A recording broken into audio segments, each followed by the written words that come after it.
Olá pessoal, muita luz, muita paz a todos, namastê. Prazer estar aqui com todos vocês mais uma vez.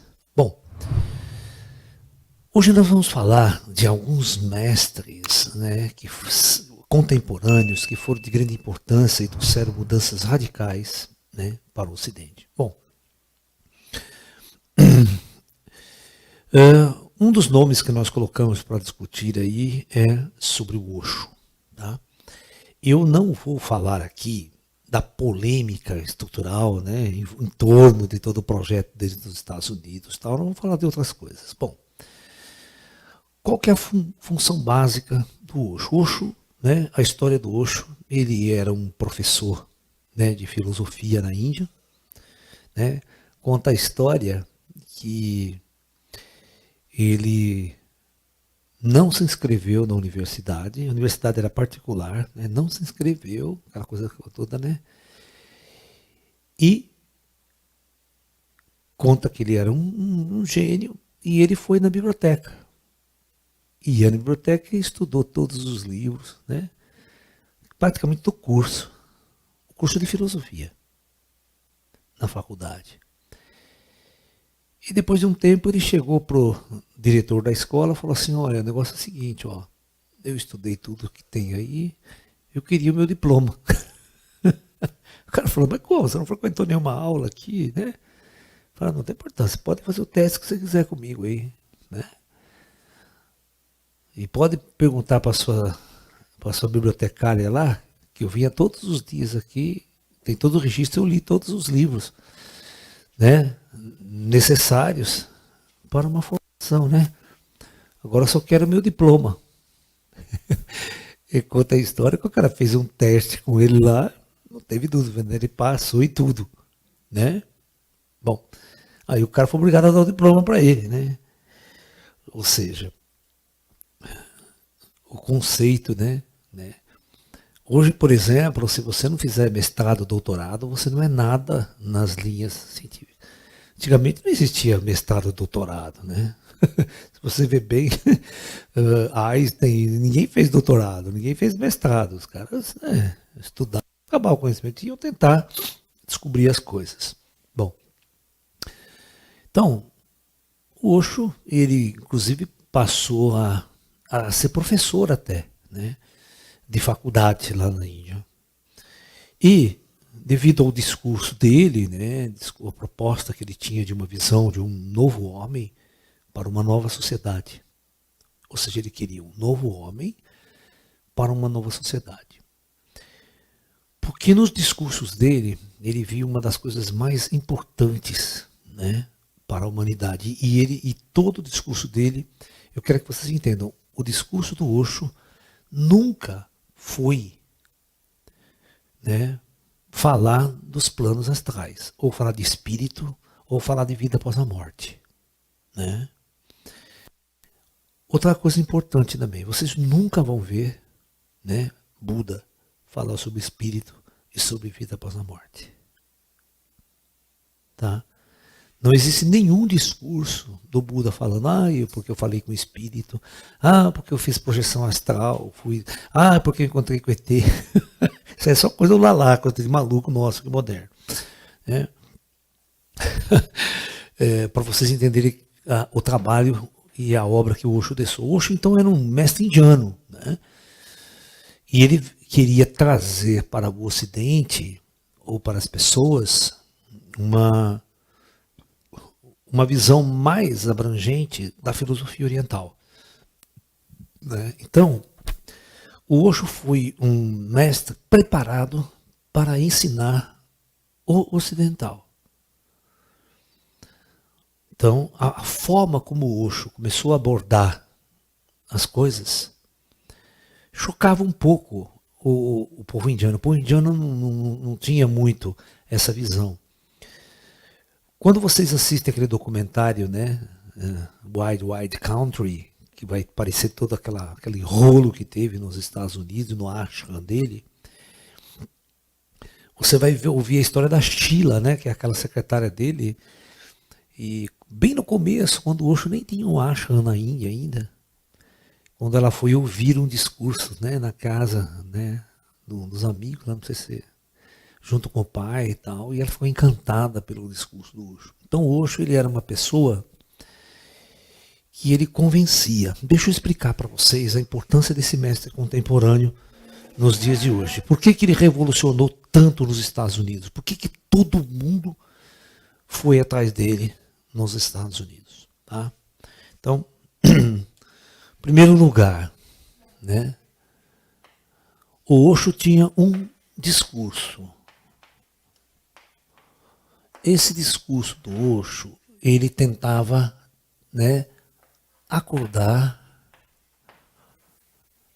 o ser humano, né, de um sono profundo.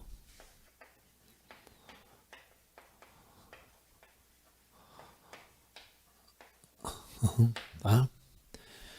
2. Ele foi um dos caras, né, que atacou de frente a questão de o Android em nossa sociedade.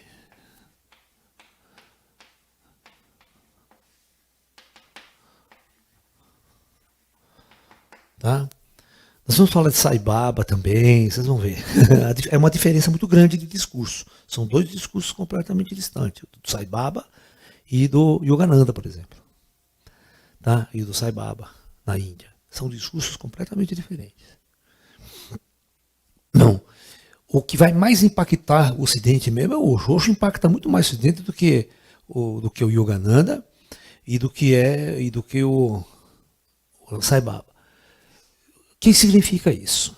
Ele mostrou claramente que todos os seres humanos são escravos ideológicos. São escravos ideológicos. Né? Quer seja comunista, socialista,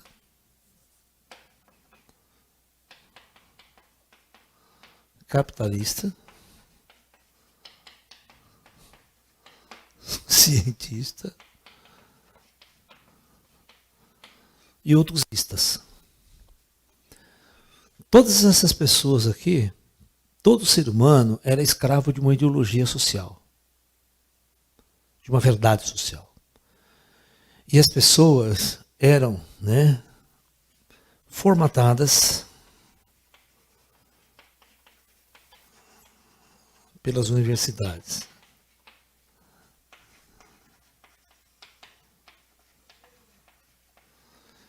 E isso já vinha de muito tempo, não é uma coisa de agora.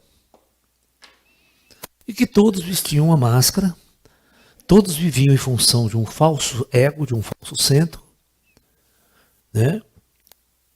E isso precisava acabar. Tá? O homem precisava descobrir sua verdadeira essência, sua verdadeira alma, o seu verdadeiro propósito de estar aqui na Terra. É o questionamento básico do conceito de iluminação na Índia. Enquanto o homem vivesse todos aqueles rótulos, a máscara, ele não estaria desperto. Ele não teria nem noção do que ele é.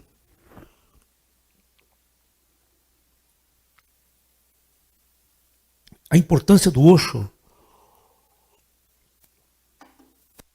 foi lutar para despertar esse homem. E o Osho foi de frente com as doenças principais do ser humano.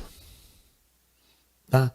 Com a infelicidade do ser humano. Então, todos os seres humanos que viviam sobre esses rótulos, sobre o falso centro, que é o ego, né? E não o seu espírito, sua alma verdadeira, né? O seu eu superior, como a gente diz, aquela alma que está adormecida, que precisa acordar. Né? O Osho, nesse aspecto, ele seguiu muito a doutrina budista. Nesse aspecto, ele era bastante budista.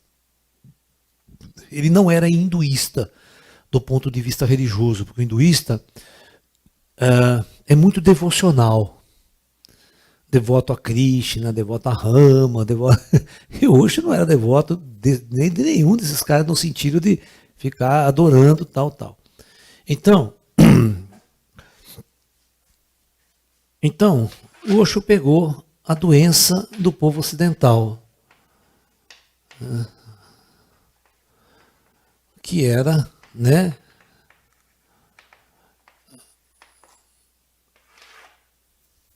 que era a infelicidade. Tá? Então o povo ocidental era rico, tinha muito dinheiro, mas profundamente infeliz.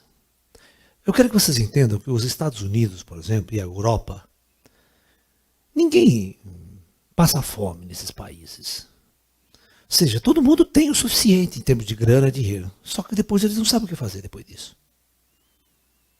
Bom, o cara tem um salário, tem uma casa, tal, vive bem, tem dinheiro sobrando e não sabe para onde ir. Aí você pega uma sociedade totalmente infeliz, né? Usando droga para fugir dessa realidade, né? É maconha, cocaína, toda a alta sociedade hollywoodesca, todo mundo, né? Completamente drogado, tal. Por que você acha que tem um tráfico de drogas gigantesco nos Estados Unidos? E ninguém consegue segurar isso? Porque tem mercado. Quanta gente ganha dinheiro, quanto político não ganha dinheiro, quanto policial não ganha dinheiro em cima disso. Tem uma demanda de mercado muito grande. Quem usa? Quem paga? Então, o Osho foi de encontro a essa infelicidade, mostrando uma saída.